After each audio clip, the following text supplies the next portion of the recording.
नमस्कार दोस्तों, स्वागत है आप सभी का हमारे YouTube channel study by HK पर। दोस्तों शुरू करते हैं। इस वीडियो में मैंने टॉप 30 इंपॉर्टेंट एमसीक्यू लिए हैं पॉलिटी के, जो कि एसएससी जीडी के लिए बहुत ही इंपॉर्टेंट हैं। एक एक प्रश्न को ध्यान से देखेंगे। तो चलिए शुरू करते हैं।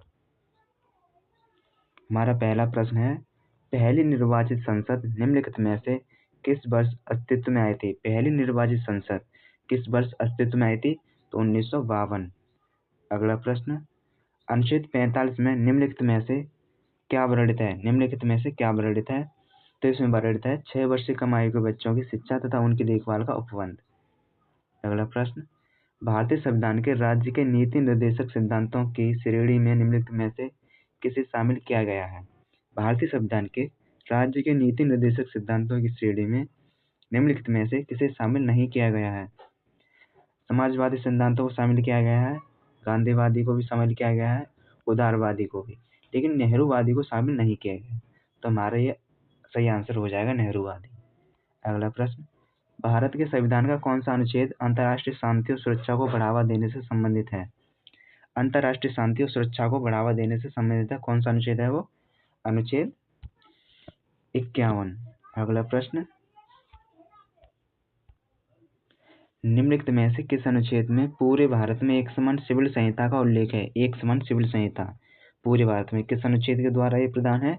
तो अनुच्छेद 44। अगला प्रश्न, भारतीय संविधान के किस भाग में कल्याणकारी राज्य का विचार है? कल्याणकारी राज्य का विचार है किस भाग में? राज्य के नीति निर्देशक तत्व में। यह भाग 4 में वर्णित है। भारतीय संविधान का निम्नलिखित में से कौन सा भाग राज्यों के नीति निर्देशक सिद्धांतों से संबंधित है? कौन सा भाग राज्य के नीति निर्देशक सिद्धांतों से संबंधित है? ये भाग 4 में। अगला प्रश्न, अनुच्छेद 32 को भारतीय संविधान का हृदय और आत्मा किसने कहा? आर्टिकल 32 को हृदय और आत्मा किसने कहा था? तो ये बी.आर. अम्बेडकर जी ने कहा था। अगला प्रश्न, भारतीय संविधान में मौलिक कर्तव्यों को किसकी सिफारिश पर जोड़ा गया था? मौलिक कर्तव्यों को किसकी सिफारिश पर जोड़ा गया था? तो ये सरदार स्वरूप सिंह समिति के द्वारा जोड़ा गया था। अगला प्रश्न, भारतीय संविधान का कौन सा अनुच्छेद संवैधानिक उपचारों के अधिकार से संबंधित है? भारतीय संविधान का कौन सा अनुच्छेद है जो कि संवैधानिक उपचारों का प्रावधान देता है? तो ये आर्टिकल 32 के द्वारा। अगला प्रश्न, भारतीय संविधान के अनुच्छेद 32 और 226 के तहत कितने प्रकार रिट जारी की जा सकती हैं? आर्टिकल 32 और 226 के तहत कितने प्रकार रिट जारी की जा सकती हैं? तो 5 प्रकार रिट जारी की जा सकती हैं। ये एसएससी सीजीएल में आ चुका है 2023 में। अगला प्रश्न, संविधान सभा के मसौदा समिति में कितने सदस्य शामिल थे? संविधान सभा के मसौदा समिति में 7 सदस्य शामिल थे। अगला प्रश्न, भारतीय संविधान के अनुच्छेद 25 से 28 तक क्या प्रावधान है? 25 से 28 तक प्रावधान है धार्मिक स्वतंत्रता का अधिकार। सांस्कृतिक और शैक्षिक अधिकार आर्टिकल 28 से 30 में वर्णित है। समानता का अधिकार 14 से 18 में वर्णित है।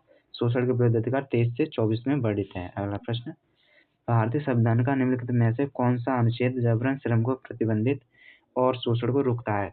जबरन श्रम को भी रोकता है और शोषण को भी रोकता है। तो ये कौन सा आर्टिकल के तहत है? तो आर्टिकल 23।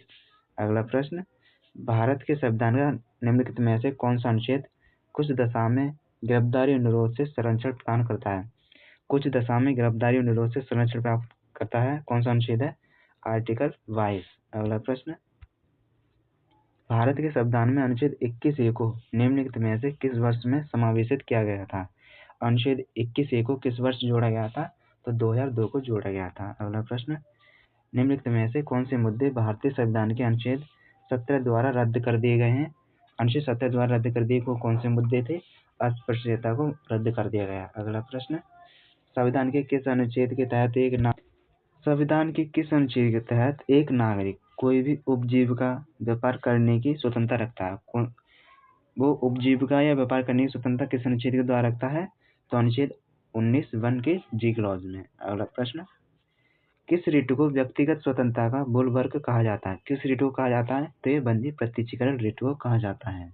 अगला प्रश्न, भारतीय संविधान का कौन सा अनुच्छेद राज्य को उपाधियां प्रदान करने से रोकता है? राज्य उपाधियां प्रदान नहीं कर सकता। किस आर्टिकल के तहत नहीं कर सकता? तो आर्टिकल 18। अगला प्रश्न, प्रस्तावना को संविधान की राजनीतिक कुंडली के रूप में किसने वर्णित किया था? राजनीतिक कुंडली के रूप में के.एम. मुंशी ने वर्णित किया था। अगला प्रश्न, मौलिक अधिकार में कौन सा अधिकार विदेशों को प्राप्त नहीं है? मौलिक अधिकार में कौन सा अधिकार है जो विदेशियों में प्राप्त नहीं है? तो अभिव्यक्ति की स्वतंत्रता। अगला प्रश्न, भारत के राष्ट्रीय चिन्ह को किस दिन अपनाया गया था? भारत के राष्ट्रीय चिन्ह को किस दिन अपनाया गया था?